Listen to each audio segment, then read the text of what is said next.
Hello and welcome in. Please do not leave your luggage unattended on the station.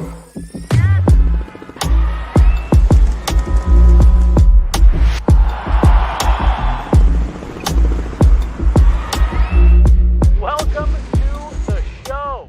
Welcome back to another Guerilla Sports Off Field. I'm Liv Mood, joined by BK, who was just in New York, technically New Jersey, but New York. Well, I was in both. And Nate was just here in the studio live yesterday for a Broncos instant reaction to the dub 10-9. The Broncos came out on top against the Jets. And Real I was barn actually burner. Yeah, I was actually road tripping, you guys, from Kansas State. I was trying to track the game in my car. And so the field goal really was probably where I got the most, because I'm trying to, if you've ever driven through Kansas, there's not a whole lot. It sucks. It's really bad. There's not a whole lot to look at. More importantly, there's not a whole lot of service. So I'm trying to refresh the game and trying to get these updates. I'm seeing that the Jets are moving the ball. I'm like, crap, they're going to kick a field goal. It's over with. We don't have enough time on the clock. We've seen this story before. Rodgers, sure. Yeah, I'm like, and I also knew when we weren't doing much with 2 minutes left, I was like, you can't give Aaron Rodgers too much time. But thank goodness for this Broncos defense that has just been outstanding for 4 weeks in the NFL so far. They are doing a really, really great job. The missed field goal, we actually stopped at this really small gas station, but we were just right about near Colorado. Basically, if you're going this direction towards Colorado, you're probably from Colorado. Like a lot of the license plates just start to... You're saying if you're heading west on I-70 Yes. through Kansas. Yes. And so we stopped at this very small gas station, and there was a gentleman there that you could hear his car playing it over and he pops out while his wife is pumping the gas, and he's like, their field goal's no good. And I looked at him and I was like, are you a Broncos fan? He's like, yeah. I'm like, whose field goal? He goes, the Jets. We just won. And I was super excited. So anyway, I got to kind of track the game a little bit while we were on the road. But you guys, you were there. Well, I was there, and so it's interesting because Sean Payton, you got to trust Will Lutz. He's coming off AFC Special Teams Player of the Week. And as rainy and gross as it was, it wasn't windy really at all. So that can certainly affect you throwing the ball. And even the kick that Will made and the one that he missed, there wasn't a lot of leg. So I do think, I guess the dense, moist air could have affected it. And Greg Zuerlein just does I hate that word. He has a Moist? Hate or it. dense. No, moist. Okay. For sure moist over dense. Moist. But so Greg Zuerlein, Greg the Leg, has a bigger leg. Nonetheless, a 50-yard field goal for an NFL kicker coming off Special Teams Player of the Week. He's obviously made those throughout practice and at halftime, so you feel okay about it. But, I get a text from my friends like, I would just punt it here and make Aaron Rodgers go 90 yards to get the field, or whatever, go 60 yards instead of 30. I would have kicked that field goal. Well, yeah, because if it goes in, then you're kicking off anyway. And a field goal doesn't win it for them. Yeah, and a field goal, they have to score a touchdown at that point. You're right. So they have to go 80 to 70 to 80 yards, wherever the kickoff ends up. So, but no one asked Sean about it yesterday or today. And I guess ultimately when you win that game, you're not going to. But had they have lost, You're talking about the decision to kick that he missed. How long was it? 50. Yeah. You want to punt that? Well, if you punt it, if you miss the punt, then you're putting them. I don't have a problem with that. I just thought someone would ask it. Like, I'm not sitting here saying, "Oh, why?" A 50-yard field goal is snapped from where? 33. Right. And so and if you kick a touchback, it's coming out to the 25? The 20 on a punt. So yeah, it's 12 yards. Yeah. You go for the kick. Yeah. They did the right thing. They missed it. Ray Finkel missed it. And then they brought it. But then the cool thing is that the other Ray Finkel missed it. So you leave it up to the kicker, which you never want to do. Both of them missed it, and the Broncos won. And I don't even think that's the story. I think the story is the Broncos defense. We have to pause real quick. You made double Ray Finkel references. Right. And Liv's like, what? Have you seen Ace Ventura: Pet Detective? Yeah. This is not intentional. Because this is not intentional. This is a football movie. This is a football reference. They do this is not BS to me every week. They intentionally choose old crap and they know I don't know it. The biggest comedy of the 90s. Do you know who Jim Carrey is? Stop it. Okay. Of course I do. All right. So Jim Carrey played Ace Ventura, Pet Detective. Have you ever heard of that movie? Yes, I have. I've never seen it, but I've heard of it. Yes, he solves a huge crime in this movie. Spoiler alert, by the way. Yeah, so Snowflake, the dolphin, the mascot for the Miami Dolphins, was stolen in advance of the Super Bowl, and he had to find the dolphin. Okay. And in the midst of finding the dolphin, he uncovers a lot of other untoward situations. One of them is that a former kicker who missed a field goal in the Super Bowl and became exiled and went to a mental institution. Came out of the mental institution and went through a gender change and became a police officer named Lois Einhorn. Okay. And really, Lois Einhorn was actually Ray Finkel, the kicker who missed the field goal. And so Einhorn is Finkel. Finkel is Einhorn. Einhorn is Finkel. Your gun is digging into my hip. Look. In this case, Finkel is Finkel because they what both the missed actual F? Ray Finkel missed the field goal and went crazy. And he went, laces out. He blames the holder. So Ray Finkel became a woman. Yes. Police officer. Lois Einhorn, who was heading up the investigation, ironically, to find Snowflake. And hired Ace Ventura. Yeah. So anyway, these kickers Ray Finkeled it, right? They missed it. Finkeled it. They were both Ray Finkel yesterday. Right? I mean, what the hell? You wonder why I don't watch these movies. That was like, Well, what even is the storyline? Nate's impersonation was good. Very, very above average. Jim Carrey as Ace Ventura. I'm not gonna. Jim Carrey was a hero of mine. I'm not gonna put you on SNL today based on that audition, but I'll at least give you righty then. That was good. Now that was good. Let me show you something. Wow. That's from that's actually Living Color. Yeah, that's a Fire Marshal Bill. Let's just say you're having a barbecue with some friends. You decide to light up a Dewey. A deadly combination. Okay, well, so the thing is, didn't have any of this in the rundown. Not sure how we got here. Well, Ray Finkel. Missed field goal. Okay, Finkel. got it. Finkel. You'll see every now and then people with a Dolphins jersey, like at Dolphins games, Dolphin fans that got Finkel jerseys made instead of Marino or so when I make fun of kickers, I call him Ray Finkel. Okay, got it. Pretty universal. It's like bad bowlers. You learn something new every day. So the kickers both missed, and so that's a wash to me. The Broncos defense is the star here, right? And Vance Joseph holding Aaron Rodgers to 0 touchdowns in a home game. That's the first time it's ever happened in his career. It probably happened too much on the road, but I feel like it did happen in that 2015 Sunday night game where he only had 73 yards. I don't know if they had a touchdown in that one. You remember that? I wasn't here. I was working a game for Westwood One, so I remember watching it on TV and being like, man, that would have been a good game to be at. But I was I think I was just flying back or in another city. But he had 73 yards because the funny thing about the story is Von Miller has this crazy jersey collection, right? He exchanged his jerseys and was kind of at the forefront of it and has all these dumb jerseys and over, but he really wanted Aaron Rodgers one and saw Aaron in the offseason. He might have even shared an agency at the time and said, hey, we play you guys. Can I get your jersey after? Well, then they just completely destroy him. And so Aaron, they don't even see each other post game and he's too nervous to go ask him. And so he just ultimately ends up buying it. Fast forward to they play in Lambeau. It's a weird, those stupid brown and blue ones, throwback. Chris Harris asks Aaron Rodgers, and Aaron just gives him the game jersey. And Vaughn was sad because he had to pay for his. Okay. But that game was 73 yards. It doesn't happen. Aaron Rodgers doesn't get shut down. Righty then, VK. And that's where Aaron Rodgers doesn't get shut down very often. Yeah. That is very true. And honestly, we'll get into the Broncos game a little bit more, the weeds of it, the defense, all the things, how Sean Payton felt, some post-game presser moments, all the things. However, I do want to kind of backtrack a little bit because a win is a win and football is back in Colorado. Okay. Our Buffs also got a dub. All right. They won 48-21. Wow. Virtual curb stomping is what happened. I know that my brother was on the wrong side of that game from a betting perspective, so he was not super happy. I also think he mostly just fades the Buffs because all of his friends from high school went to CU, and so he gets sick of hearing them. Over time, I think that's probably a good way to go. But yeah, so he fades them a lot, and ultimately that did not work out in his favor this time around. They took down the UFC Knights pretty convincingly. They're 4-1 now. UCF. Did I say UFC? I meant UCF. We were trying to. Ultimate Fighting Championships. We were dinosaur. We were both looking at each other like, let's just let it go and see where it goes. UCF. Damn it. Okay, UCF Knights. Number 1 rushing team in the nation coming in. They were the number 1 rushing team in the nation. Well, didn't matter, did it? Yeah, 350 yards a game, and CU's much maligned defense at times holds them to 177 rushing yards.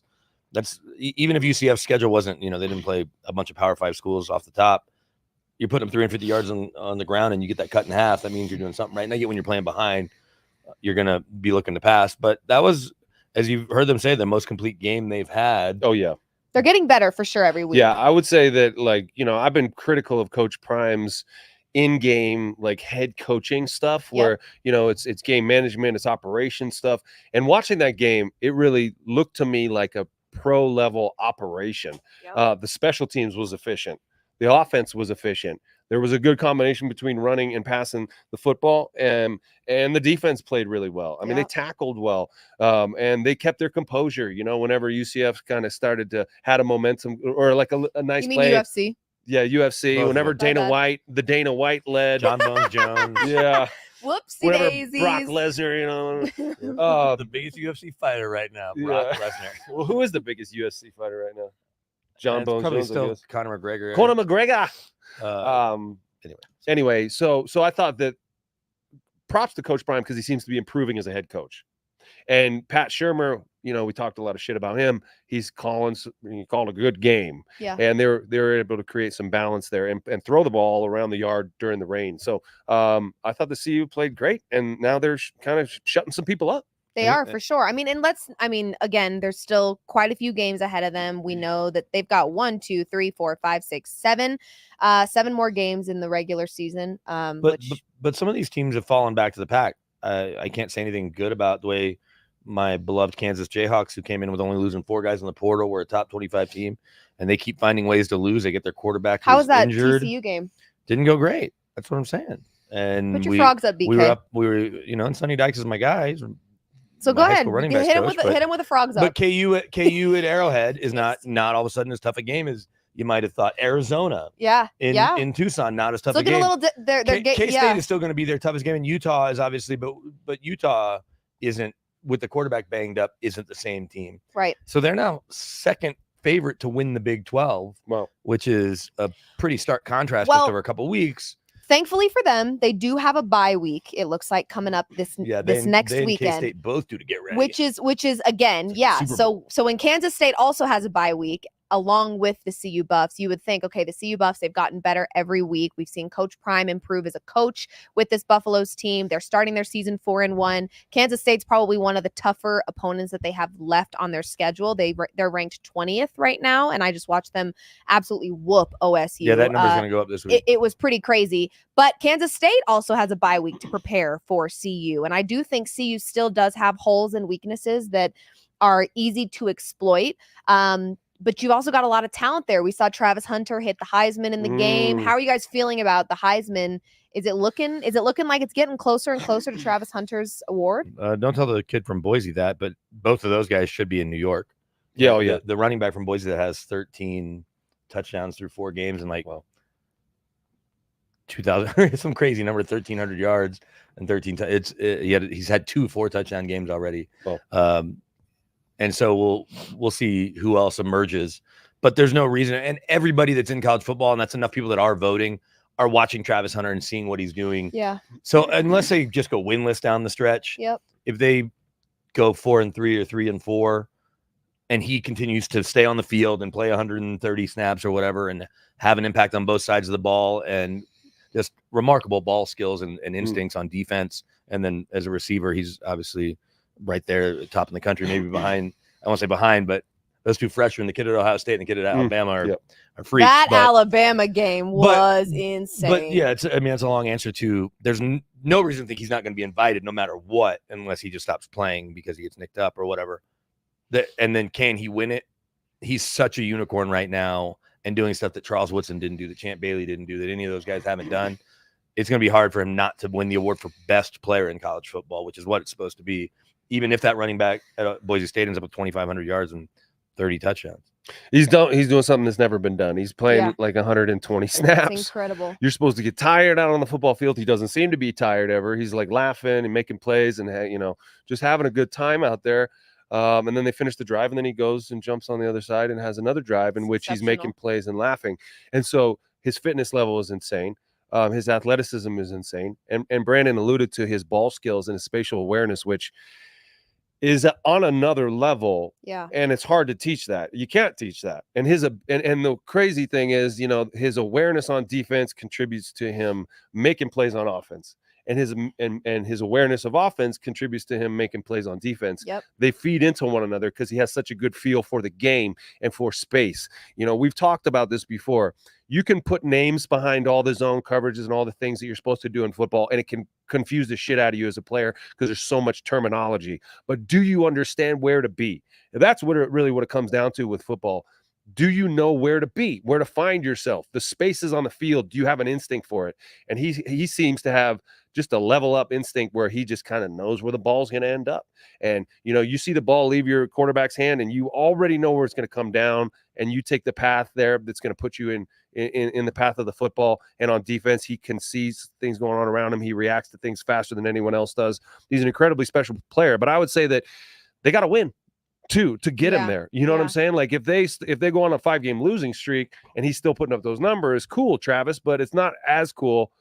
Yeah. Unfortunately, wins matter. I mean, we see that in every sport. We see it with the conversation about MVP in the NBA even. Right. I mean, it's definitely, they're typically pretty connected, even if they shouldn't be. I mean, it should, like you're saying, it should just be the best player in college football. Paul Hornung won it, I think. Did Notre Dame have 2 wins or something crazy back in the day? But there's been 5 times in the last 30 years that a Heisman Trophy winner has won it where the team has lost 3 games. They've gone 8-3, 9-3. So obviously the Buffs are only sitting on 1 loss, but as Nate mentioned, they could reel off if there's a couple back-to-back losses, then it gets trickier. Yeah. But also, how do they lose and how does he play in those losses? Right? If they're getting blown out, then what he does almost doesn't matter. Like, it's impressive, right. But if they have more games like the Nebraska game, like those kinds of losses, then it makes it much harder. But if they're in a game and lose to K-State 28-27 and he's got a big impact, and they lose at Arizona 28-27 and they're close, and you're like, wow, without Travis Hunter, that game is 50-10. Right. With Travis Hunter, the game's 28-27, and they're just still undermanned, even with an NFL quarterback and some NFL receivers. It's not just Travis Hunter. The other dudes are going to play on Sunday too. But it's been really fun to see, right? Because last year we just didn't know what to make of all of it. This year we kind of have our opinions formed, and they're reshaping Things them as a program. More, yeah. But we're seeing him healthy through this middle stretch where we just didn't last year. And it would have been fun to see him against Roma Dunze and against Caleb Williams and the SC weapons that they had. And against Bo Nix in Oregon and trying to cover Troy Franklin, and just unfortunately had to miss those games because of that injury. He's also new to the wide receiver position, so he's improving at quite a clip here because of the reps he's getting with Shedeur and the game reps that he's getting. I mean, when you came up as a corner and just kind of a gadget receiver, there's a lot of technical stuff with playing a receiver that he's going to have to learn at the next level, but probably not at this level, just because he can rely on his athleticism. Like when you see him run routes, he doesn't run crisp routes. He kind of rounds into where he wants to be. He just has a feel of where he wants to be, and Shedeur knows where he's going to be, and he has superior ball skills to everyone, and so he doesn't necessarily have to run crisp technical routes. I wonder if he is going to get, pinched into that mold when he gets to the NFL, because most receivers do. Well, so technique is always an interesting thing to try to really break down. And some guys, especially as receivers, just run better routes, right? Ball skills are one thing. That's kind of what separates Cortland Sutton, I think, a lot of times. Is most times when the ball's in the air in his area, he's going to come down with it, has as good a chance as anyone. But then you look at, I think, Michael Thomas before his injury, like, oh, this guy's running the best routes in football, or someone like Marvin Harrison Sr. Right. And so when you're such a great athlete, you can get away with that. I think about Roy Williams, who was a top 5 pick for the Lions, but he was at Texas with a couple other guys, with Chris Sims, but guys that were like borderline NFL guys. Bo Scaife, our buddy here, was the tight end. And Roy was just such a natural freak. He didn't ever have to do anything, right? He was faster, stronger, whatever. And it was fine because you throw him the ball and he'd go get it. But then you get to the NFL and everyone's really good. Yeah. But when you're that level of a corner and that level of a receiver, talent-wise, how much does being such a good corner and really understanding the game, will it help both ways? Like, how much do you understand defensive back play, whether it be corner or safety, because you played a receiver and tight end? And if your body allowed you to, you're like, I know what the receivers are trying to do. Yeah. So I could cover a receiver because like, how much can they work somewhat together? But not a lot. When you learn in the NFL, they break you up into different rooms. They don't teach. And by the way, Kyle Shanahan is doing things a little differently with the Niners. He puts them all in the same meeting room, and he's coaching up the DBs so the receivers can hear hear him. I kind of like that. And most coaches don't do that because they don't have the knowledge to be able to do that. Most head coaches don't know every position inside and out like Kyle does. Kyle's been studying this game for 25 plus years and doing it like deep diving, like 20 hours of film a day. I'm not going to sleep. I'm going to wake up and watch more film. There's not a position on the field Kyle Shanahan couldn't discuss at detail. He can stop the long snapper in the hall and say, hey, man, here's this thing you're doing on your snap. That's what he can do. Well, and the O-line stuff, too. Most offensive play callers trust their O-line coach to just kind of execute the concept. But Kyle, I think, and now guys that have worked with him have followed that route. I remember Rich Gangarello talking about that Kyle would come sit in the O-line meetings. And, maybe it's being around Alex Gibbs and his dad to whatever degree. But then Sean McVay now knows a lot more about O-line play. Matt LaFleur does that they may not have had they've just kind of gone that traditional route. It's a weird thing that I don't think most people know, that your play caller doesn't always know the O-line technique and everything that goes into it, but Kyle certainly does. Kyle does. Most coaches don't. And the point was that most players don't get to hear what their opposition is doing to beat them, right? So receivers don't get to sit in the DB meeting and listen to how the DBs are taught their leverage, their coverage, their technique, and things like that. So Travis Hunter does have an advantage understanding the technique of the guy he's trying to beat and how he's being taught. But I would say this about route running. The ball skills are something you can't teach. You either have them or you don't. Can you catch the ball or not? Are you a fluid ball catcher or not? The route running improves. You get to the NFL, you work every day to get your route running better. I mean, I played D3 football. I was a D3 wide receiver. I was kind of the Roy Williams of D3. Yeah. Just throw it up and I will go get it. I didn't have to be a refined route runner. And so I could just, body guys up and use my size and athleticism. I get to the NFL, the first day I try to do that move. It doesn't work. Champ Bailey's like, Champ. I mean, Ahmed Plummer, who was the starting corner for the Niners at the time, he's not going anywhere. I'm going to have to use some different moves and develop them. And coaches, that's what receiver coaches are there for, to help you develop as a route runner. I got here and I just watched Rod Smith and I tried to do what he did and what Ed McCaffrey did and those guys. So you get to be a better route runner. A guy like Jerry Jeudy came into the NFL as a refined route runner. That was his thing. So his ceiling, he was already up here close to his ceiling. Yeah. And where does Jerry improve? He can't. So that's another thing about it. You see a guy who's raw that you can mold into a better route runner, but the ball skills, the dog, the ability to go get plays and make crazy catches, the random acceleration stuff, that stuff you cannot teach. And so Travis Hunter will be an appealing wide receiver prospect to someone who wants to mold him into a dominant receiver. Well, and so the way the NFL is set up, and we have to spend too much time on Travis because we'll just keep talking about it. But I'm curious. There's just less plays typically in an NFL game than there are in a college game for whatever reason. It's like the numbers. The play clock is a little longer. Yeah, maybe it's because play clock's part of it. I guess. I think it's 35, right, in college, and it's 40 in the NFL. Is that right? I think it's either 30. It might even be 30. So that's why. So that's part of it. So you have to go tempo up a little bit more. And there's just a lot more tempo, which is going to create more. It's going to create maybe more punts and turnovers, but it's going to create just more plays because it's like, oh, clock stop. We're going faster. No, we're not wasting time in the huddle. And that's kind of across these spread offenses. But how you spend your time, I guess that's two separate things. So the first one is you've got longer TV timeouts. You've got maybe not a longer halftime, but you can kind of pick and choose your spot. So I am intrigued how he's going to be used in the NFL. Like there probably is a world where he can play a lot more. I think you have to have him on defense almost the whole time and play him a lot at receiver, but maybe not every down, like 70% of the snaps, certainly not in your short yardage stuff unless it's part of a package. But I think that he can do it.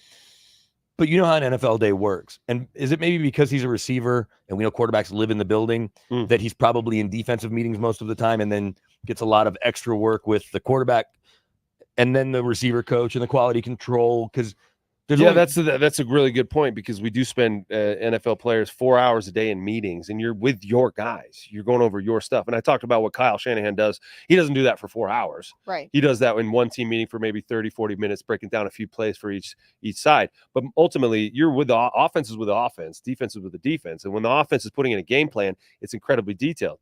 Defense is doing the same. So where does Travis go? Because you don't want him out there if he doesn't know what to do. And you're putting more mental load on him to try to memorize this playbook and then also memorize this one. And so offensive playbooks typically harder to memorize than the defensive one. The defenses aren't as wordy, aren't as complicated. So he's going to have to spend more time in the offensive meetings. if he wants to learn that playbook and be involved in not just a handful of gadget plays, but the entire playbook. If you want him to be able to go out there and run any play you have in the playbook, he's going to have to spend some time in the meetings and watching film with those guys. So where does he split his time? That's a difficult, conundrum. But wouldn't you think that whoever drafts him is going to go out of their way? Because coaching staffs are different sized in the NFL in terms of some will have 22, but some might have 28.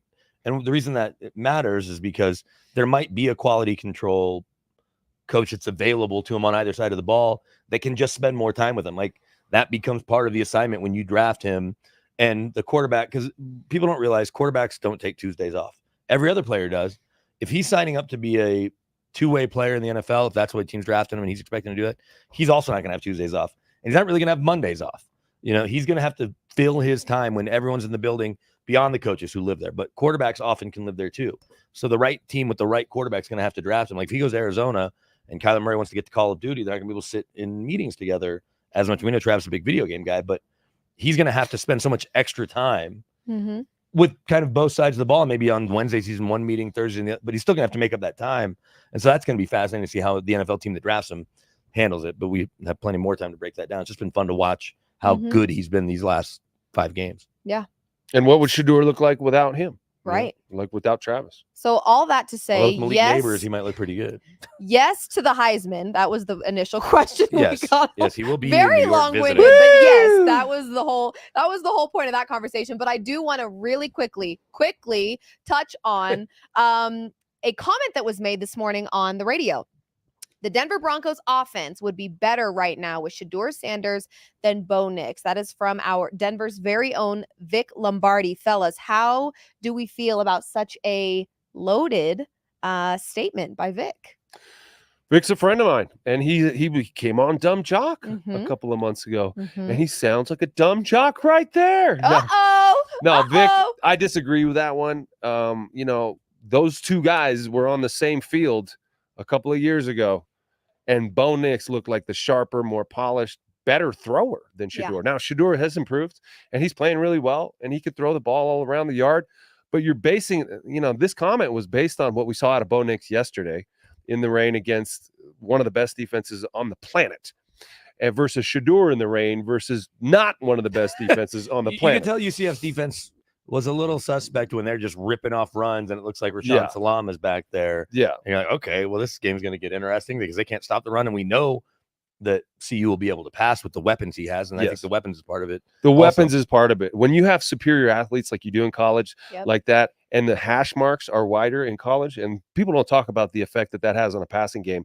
But when you have superior athletes who are just faster than everyone and wider hash marks, you can go from this hash mark and spread guys out and just have so much space to work with because your guys are so much faster than everybody.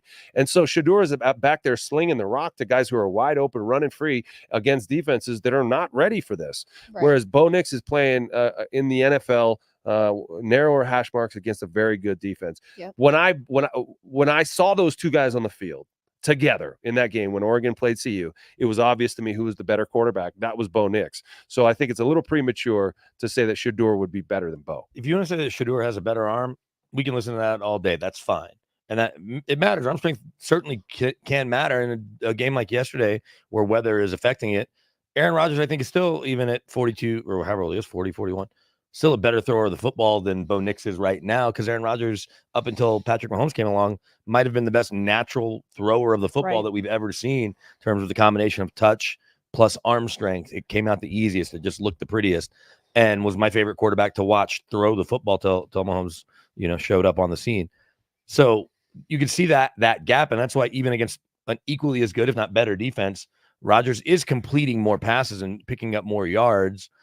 Although that catch by Garrett Wilson was a catch that certainly helped, pick up 20-something yards. But it was Bo Nix's fourth start against a really good defense. And I didn't get a chance to ask Sean this today on the conference call, but I think I will on Wednesday. Because I'm always fascinated about the conversations coaches have with players, right? Hey, let's not overcoach him, let's leave him alone. Or, oh, we need to go over that. And I think about it when a kicker misses a kick. Like, what's the special teams coach going to go up and say, hey, man, come on, man, you got to make that. You got to make, because there's not a lot. There's not a lot you can do unless it was something so obvious operationally, like the laces were in instead of out, and you can point to that, and that's on the holder and the snapper, whatever. the kicker knows what the hell he's supposed to do. Sort of like a golfer, right? If they use the right club and they just mishit it, your caddy, your coach can't tell you anything other than, yeah, you got to just hit it better next time because there's a reason you're on the PGA Tour or whatever. So with the quarterback, because Bo was just off the mark, especially in the first half, right? He's short to Dulcich. He's sailing a guy, down the field. You could tell he wasn't making the wrong read, and he wasn't throwing into triple coverage. It wasn't what we saw in Seattle on those couple of interceptions. Right. They just weren't accurate throws. Even the touchdown to Cortland in the third, that got way dicier than it needed to for how open Cortland was. Yeah. And so I'm curious. I'm going to ask Sean this: when you've got a quarterback who's just off the mark a little bit in game, are you having? I mean, is your quarterback's coach talking to him, or is it just, hey man, let's get that throw? It's got to be there, and then you go back on Monday, Tuesday, and say, all right, where were your feet? And you get into the mechanics of it because I think it's about calming them down. You know what I'm saying? It's not about saying, hey, you got to, it's just about letting him calm down. Mm-hmm. And remember, because Bo Nix was drafted number 12 by the Broncos because what he showed them. And what he showed them was an accurate passer, a very technical passer, a guy who's poised in the pocket with a ton of experience, who put up crazy numbers in college, more so than what Shadur's doing now. Yeah, right. You talked about Shadur. Exactly. 77% last year. And he threw it for like 45 touchdowns and 3 interceptions. It was an insane year that Bo Nix put up, and he was very accurate. So why is this happening now? To me, there's a lot on his plate. And what he's seeing from NFL defenses is unusual. He's never seen this before. And Shadur will have the same kind of growing pains as I think Bo Nix is having. And so for Bo Nix, he will figure it out. I believe he will. But also there's the Sean Payton factor. You talked about overcoaching. I think he does probably overcoach, and he does overthink it a little bit. He talked in the press conference afterwards about, he was asked about the confidence or whatever, and he kind of shot that down. But I think he was reticent to kind of call plays to uncork the cannon a little bit because of the rain and because of his reluctance and maybe his worry that he was inaccurate. He also talked about analytics in advance of the game, telling them that they should run the ball more, which is weird that you're relying on analytics for that. I thought that was an interesting kind of admission from him, that analytics is telling him to run the ball against the Jets. Doesn't film tell you that? Doesn't the conditions on the field tell you that? Doesn't the fact that it's a rookie quarterback and you're trying to take pressure off him tell you that? Why do you need that? The analytics? I think using those data. No, he's talking about the Jets defense. I understand, but I'm saying he said they're good against the coverage. Okay. So analytics told us we should run against them. Yeah. And they were I think all 3 games before this game should have told you that. Right. As well. So let's do that every week. Yeah. Right. Well, and not try to outsmart people. And that's what I think kind of Sean Payton falls into that trap of needing to be the smart guy and come up with a game plan that's smarter than the opposing team, instead of just doing the things your team is good at right now and that they need for them. Not saying, here's how we're gonna. No, dude, just do the thing that's gonna help them get a rhythm going. We were talking about this before. Well, I think style matters to him. It does. Like we were talking about before, he might rather lose 38-35 than win 10-9. Yeah. He didn't seem like a winning coach in that press conference. I was going to say, we've got a clip of Sean Payton kind of being very Sean Payton-esque. We saw him take some accountability last week in the post-game presser, but we saw a little bit of a different vibe from him this week, despite getting a win against the Jets. Let's check out what Sean Payton had to say. Yeah. I'm just making sure. Making sure what? I said, I'm not. Just giving you an opportunity. No, I don't need an opportunity at my press conference. I'm good. I don't want to discuss injury. I Is just that want okay? to see if he's going on the plane. Yeah, we'll see. All right. We'll see. Is that fair? More than fair. All right, we'll see. Okay. That he's aggravated because of the offense. So go with that. Just go with that. BK's never done a live show before. Anyway, as you can see, Sean Payton a little bit agitated, a little bit more agitated than we have seen him. Which actually, no, we've seen a few moments of this. Like I've said every week when we've done a post-game show. What's the question? He interrupts people before they can even get their question finished. Yeah. He is already like, oh, well, I think. And it's like, my God, let them talk. Yeah, look. So we're used to seeing a little bit of tude from him. But we did see some accountability in week 3, which was refreshing. And in week 2, after that loss, he was searching for answers. And that's why that week 3 win was so important. Again, I think that it does speak volumes that they did get a win. They did hold Aaron Rodgers to 0 passing touchdowns, the first time ever in a loss for Aaron Rodgers in his career. So, they had some good moments. They got a dub. It was 10-9, but I do think that speaks volumes to Sean Payton he doesn't want to win games 10-9. I don't think he's happy with that. I mean, to Broncos country, it was a win. A win is a win. But to Sean Payton, there was still a lot that he wasn't happy with, clearly. Sean Payton's not used to being questioned as much as he is right now. Yeah. When he got to New Orleans, very first year, it was a magical season. It was post-Katrina. He was the savior. Him and Drew Brees arrived. Only 4 people cover the team. Only 4 people covered the team. He was an NFL Coach of the Year that year. And Drew Brees was an MVP candidate. He lost it out to LaDainian Tomlinson, who had a crazy season. But Drew Brees was the number 2 vote getter, and they made the playoffs, and I think they won a playoff game. So things have been different here for him. Oh, absolutely. Okay, he's being questioned by the media, and there's a robust media here who likes to question things and is not happy with anything other than a victory in the Super Bowl, right? And ever since Peyton Manning left, nothing's been good enough, and we need somebody to get us back to that level. And I understand that, but Sean Payton's a little frustrated, like the week in the Greenbrier. You know, people are writing articles and talking shit about what a waste of time it is all week long. And look, it rained on them all week. They couldn't even practice outdoors. Yeah. And they had to do walkthroughs on tennis courts and stuff, right? So there was a lot of distractions. I heard PJ Locke in a post-game interview yesterday on the field saying that it was a long week. And despite all the distractions, we found a way to win. And you don't want that. And you're like distractions at a middle of nowhere opulent resort in West Virginia Hill Country. Yeah. When I heard that distraction, because he was talking to Susie Warden on KOA when he said that, and he's like, and I can't wait to get home and see some sun. And we know that it's going to be summer here forever, apparently. It's going to be in the high 80s all week. Yeah. But I was surprised by that, because at one point I was going to go out and cover the practices. I was here last week, but you wouldn't think that distraction, a week in London, that can be distractions. Yeah. Oh yeah. A week somewhere else on the West Coast maybe, and you're staying somewhere in the greater LA area because you're a New York team and you're playing the Chargers and you're playing the Niners or whatever it may be. Okay, that could be distracting. A week in White Sulphur Springs, West Virginia, where the only distraction is how much are we going to bowl versus play pool or video games. Well, then what was he talking about? Well, I think I don't know. I think maybe just all of it. We don't know. Well, we've got some comments on the screen about the fact that this is a very elite defense by the Denver Broncos. Honestly, in my opinion, where it stands right now, they're top 2, not 2, fight with the wall. I don't care. This is a very legitimate defense to me, maybe one of the best in the league. Am I a little biased? Yes. But do I also know that we've seen very consistent performances by them, and they just held one of the best quarterbacks in the league to 0 passing touchdowns? Yeah, they also did that. So our defense has been great and consistent throughout 4 weeks. Do you think that's maybe some of the struggle with, you mentioned Sean Payton doesn't really like to be questioned, hasn't been questioned this much. Do you think it's hard for him to maybe have to give so much credit to the defense for the 2 wins that they've managed to pull off? Is that difficult for him? Of course. He was brought in here to fix the offense, and he still hasn't done that. And he didn't do it with Russell Wilson, who's a potential Hall of Famer, and he hasn't been able to do it with his golden boy rookie quarterback. And the defense consistently holds up their end of the bargain, other than a couple games last year. They've been excellent. Yep. They lose Alex Singleton, their heartbeat, and they still play really well. Cody Barton picks up the green dot, has 10 tackles, and creates a seamless operation, and they don't miss a beat. Right, Justin Sternad comes in, first career sack, and is like you're sitting there going, Alex who? And I'm not trying to minimize it, but it's a credit to Justin, who's played in 53 games, but I don't think he's had too many starts. I think he's had a couple spot starts at most. Special teams guy. Yeah, special teams Mostly. guy for sure. Super smart guy and able to come right in.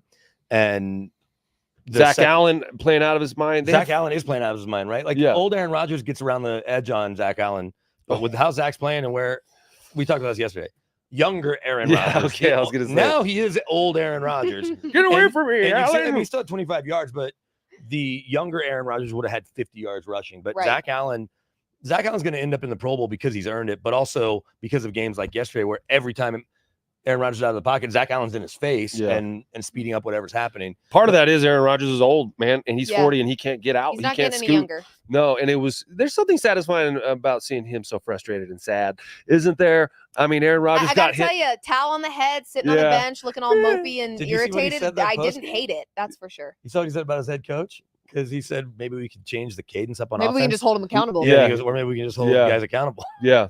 Well, I mean, you know what, Rodgers? Weren't you in Egypt when you were supposed to be with your team? Shut your mouth. You want to go see the pyramids? Come on. Well, and there were some plays where they're off the mark, especially late in the game where he had some bad throws. They're bad throws, and you have to ask yourself, Is it just because they're not on the same page, or was there an adjustment that he saw because he's Aaron Rodgers and knows? No, it's not. I know we always think that, like, if Aaron Rodgers throws a bad throw, it must have been the receiver's fault. No. But I also think that's how Rodgers likes to frame it, too. Oh, exactly. When he talks about it, it's always, oh, yeah, we've got some things we've got to look at with film. It's like, no. Just take some accountability. Yeah. You're not the same Rodgers you maybe were 5 years ago. You're going to make a few mistakes.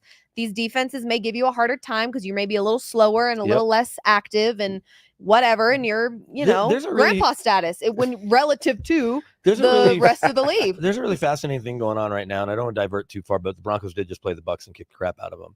And then Tom Brady's doing their game, and you see all the comments that come out where I don't think Baker Mayfield was being dishonest. He's, I guess, kind of maybe betraying. I think that was taken out of context a little tiny bit. Quarterback. I really but regardless, do. he's saying, it was just different because it is going to be different. Just like a Bill Belichick team is going to be coached differently than even a Sean Payton team, let alone a Nick Sirianni team or a Nathaniel Hackett team. Guys are going to go about things differently. But it can be true that Baker, with his personality, especially as it relates to football, and let's just go have fun, like that Brett Favre, like let's let it rip.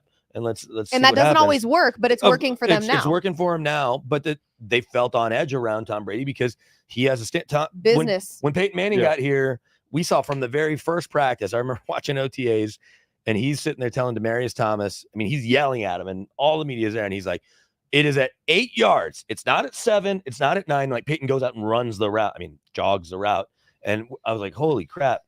We are going to see an awesome training camp when he does this and he was quiet as a church mouse in training camp because he didn't want everybody to see him getting. But I think quarterbacks have different styles, and that's okay. Leadership. But what I was getting at is a long way to get there. But Aaron Rodgers has been so good for so long, coming off the injury.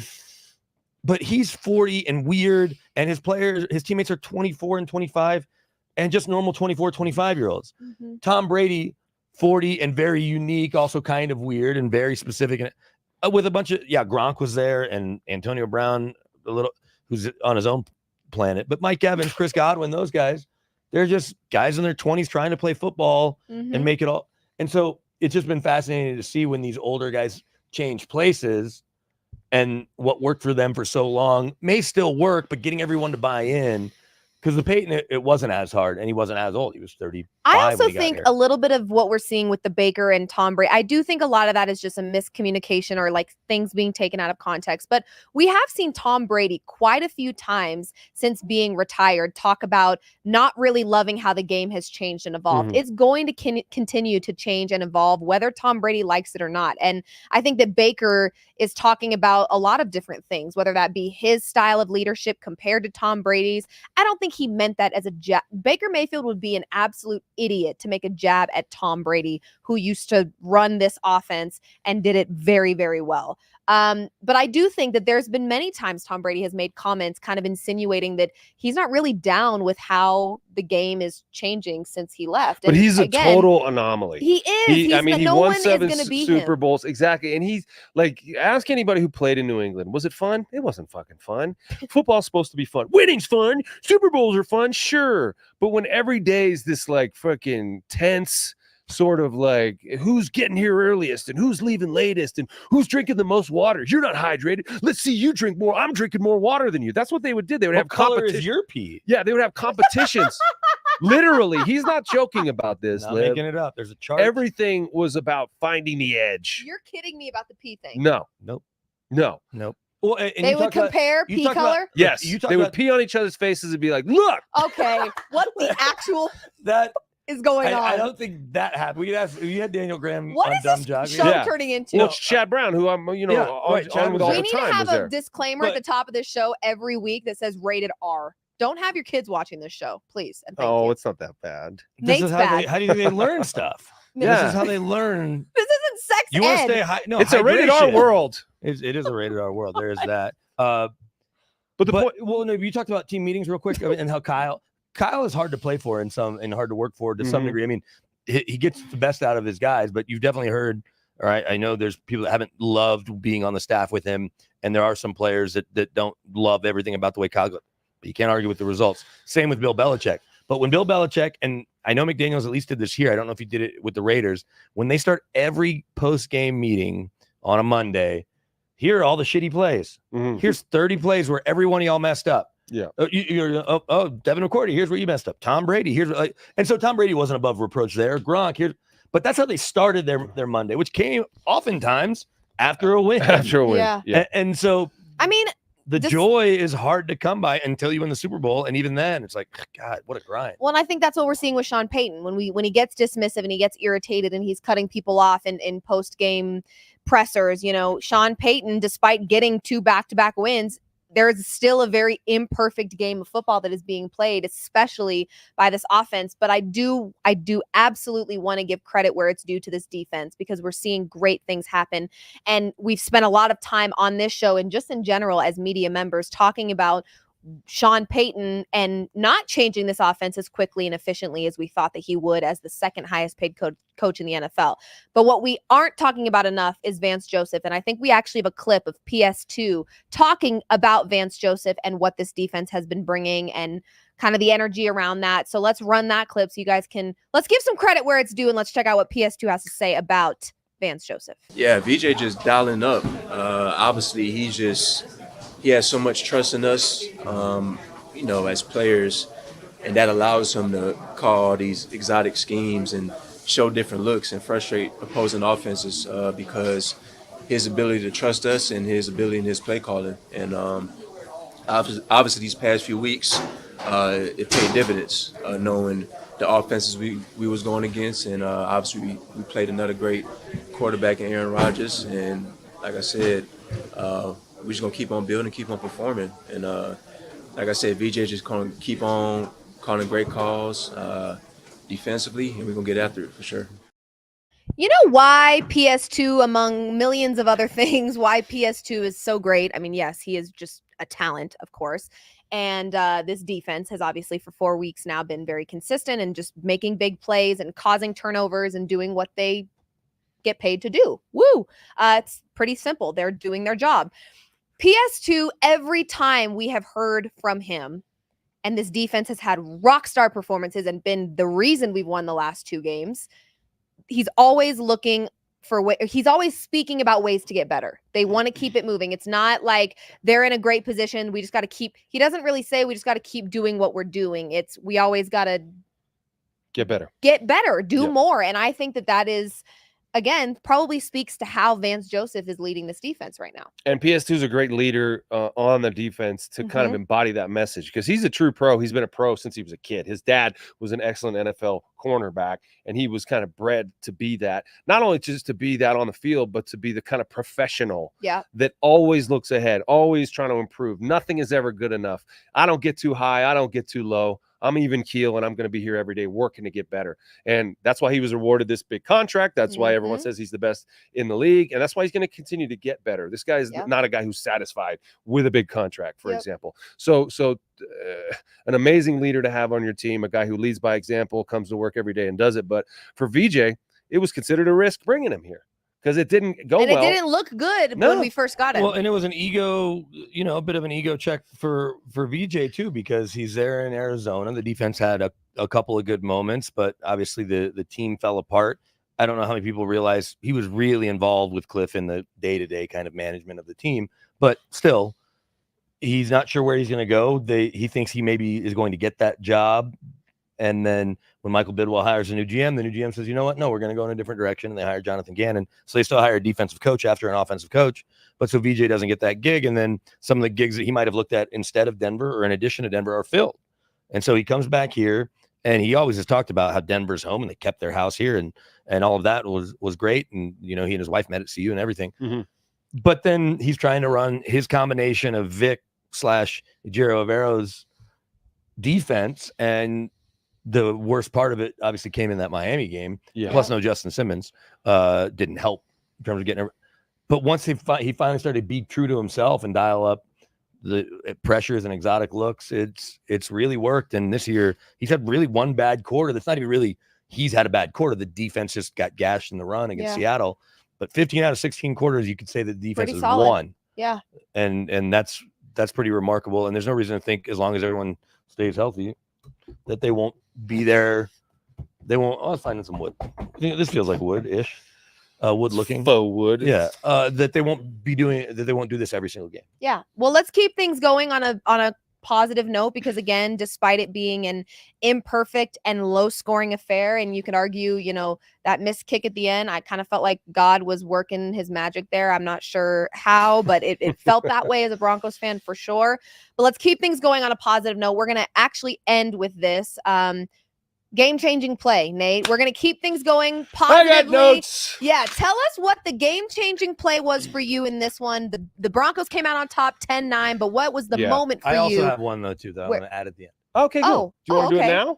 BK's No, actually I'm just saving added mine. himself to the segment. I don't know what Dang. yours is. I don't know what yours is. I've got my own separate. Okay. Go ahead, Nate. Take it away. All right. Okay, so 1 touchdown scored in this freaking game, and I'm going to talk about not the touchdown itself, but a crucial play in that drive that allowed the Broncos to score a touchdown, and it is the 3rd and 11 play to Cortland Sutton for, I don't know how many yards was 23, I think. 23 yards. 6:09 left in the third quarter, down 6-0. They were on their own 26-yard line, 3rd and 11. 0 points up to this point, and the Broncos needed a big one. All right, you see them up on the screen there. They're in trips formation. That means 3 receivers to the left side, and you got old Greg Dulcich up there, alone there to the right, and you got a back there in the backfield next to Bo Nix. He's in shotgun, okay? It looks like they're in some sort of man coverage, but a lot of times it looks like man that ends up being a kind of a zone, and so these coverages are meant to disguise what they're actually trying to do, and you'll see as this play unfolds that it's kind of a tricky coverage to understand. Now, pre-snap, you see all these guys on the line of scrimmage. Who's coming? Who's not coming? This is part of what the Jets are trying to do to confuse Bo Nix, and it worked a lot on this day, but on this play, Bo Nix got the better of him. All right, so as you as you see, is that Javonte there in the backfield? That appears to be Javonte. Yeah, it appears to be Javonte, and they're going to run a little stunt. You see those arrows coming around. That defensive lineman is going to come around the side, and we're going to see a little bit of pressure on Bo Nix, and he's going to deal with that well. Next slide. All right, so this is going to be a dagger concept. That blue line there is Josh Reynolds.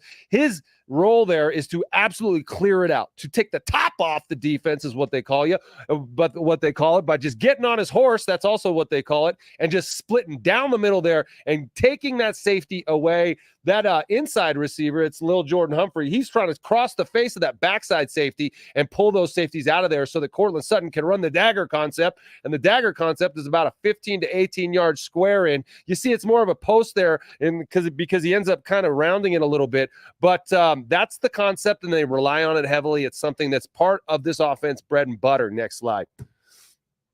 All right, pressure in his face. He can see this. Look, he's looking at Cortland, but he sees Garrett Bowles kind of get off balance there, reach, lean over, and get beat. So he sees that guy's coming for him. He also sees that arrow there. They ran a stunt, and they looped around, and Palczewski gets duped a little bit. He's like, oh my gosh, didn't see you coming. Now you're coming around the corner, and I'm probably not going to be able to block you without trying to hold you. So thankfully, he didn't do anything stupid. And Bo has to buy himself a little bit of time. He floated back a little bit and was able to set his feet and deliver a nice throw. Next slide, please. All right, so you see Bo. And what we don't see is the video, so you don't see him kind of take a quick little step back and then set his feet. But you see him kind of having a nice platform there. He's throwing off his front foot. He is opening his hips a little bit there, as you can see that. You don't really love that. He does that a lot, though, right? Like he does. Squares, but it shows that Bo Nix's arm strength is actually a little bit better than some people will give him credit for, because that's not a super technical throw there, but he put a lot of zip on it under duress with those guys bearing down on him. He was able to deliver a strike, and it was a hell of a throw. Next slide, please. All right, now you see Cortland creating a little bit of separation. At the top of the route, you want to stick your foot in the ground.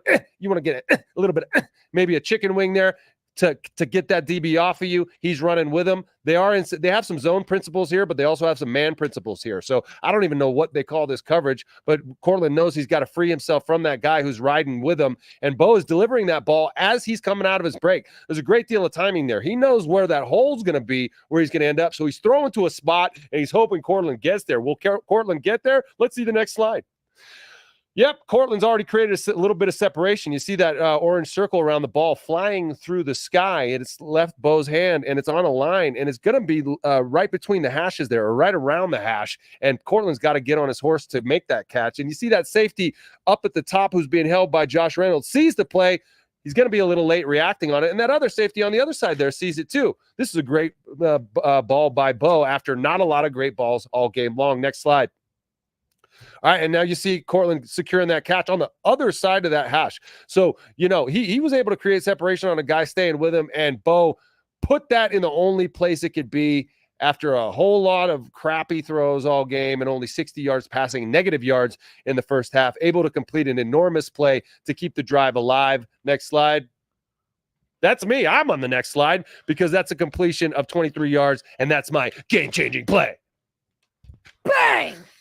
And apparently now BK also has one. So BK, What do you let got? him rip. I don't have a slide, but the Greg Zuerlein missed field goal changed the game. Yeah. You knew the Jets were not going to win, and the Broncos would knee it out and win the game. So when Zuerlein misses the 50-yarder with under a minute, that's true. BK picked the most obvious game-changing play possible. That was definitely slides, a game changer. Actually, he doesn't need as many slides, aka he has 0 slides. But that play and watching it in real time as it happened on that drive, like, okay, stuff is starting to work. Are we going to start just seeing more offense across the board? Right. You're kind of middle of the third quarter there.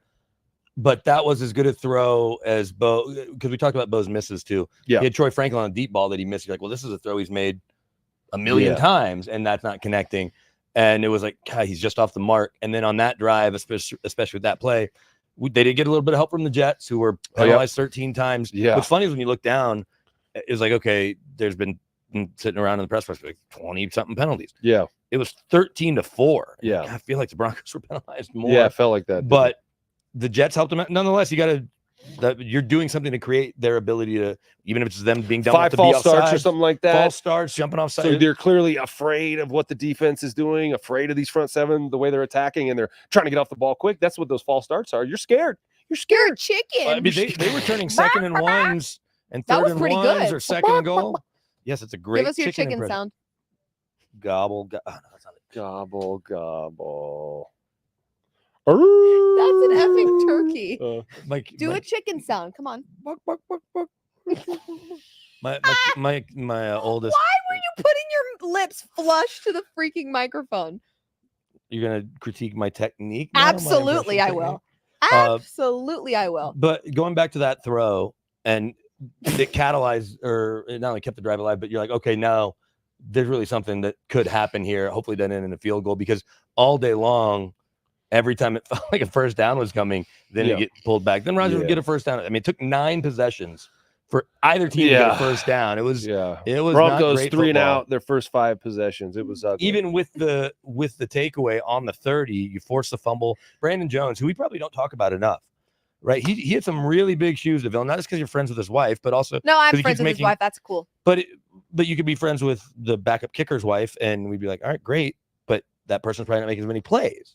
Brandon Jones, week after week, interception last week, fumble recovery. And people don't realize, shout out Brandon Jones, but also mostly shout out your wife. But people also don't realize Brandon Jones was battling some pretty big hamstring stuff in preseason and in practices. So there was a period there where he wasn't able to play and was kind of still acclimating to the culture. Sean Payton, Sean even said that. And listen, the culture is different. That I would imagine the Miami Dolphins are running Mike Mike McDaniel compared to Sean Payton is probably night and day. And I don't have any insight on what Brandon Jones prefers or whatever, but I would imagine there's a little bit of a period culture there shock. where you got a little culture shock, and some of that he was also dealing with injury. So it's really cool to see him kind of get out there and make big plays. And yeah, but Sean mentioned that. He's like, we just really didn't know what we had. They saw they liked what they saw on film when he was on the field, and between some injuries and just playing time. Yeah. He could never really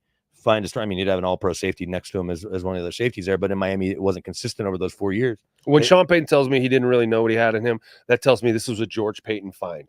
This was George Payton's guy. He said, look, Sean, let's go with this dude. I believe in him. So, a feather in the cap of George Payton. It's awesome. And, he's done a good job. George Payton has. And he's been much maligned for a couple of bad decisions. Russell Wilson, one of them, and Randy Gregory, another one of them. You remember Randy? Yes. The Russell Wilson move every single GM would have made. So, but the new contract before ever taking a snap, and maybe you're still going on 10 years of a lot of success and 300 touchdowns. Yeah, but he still had 2 years left on his deal.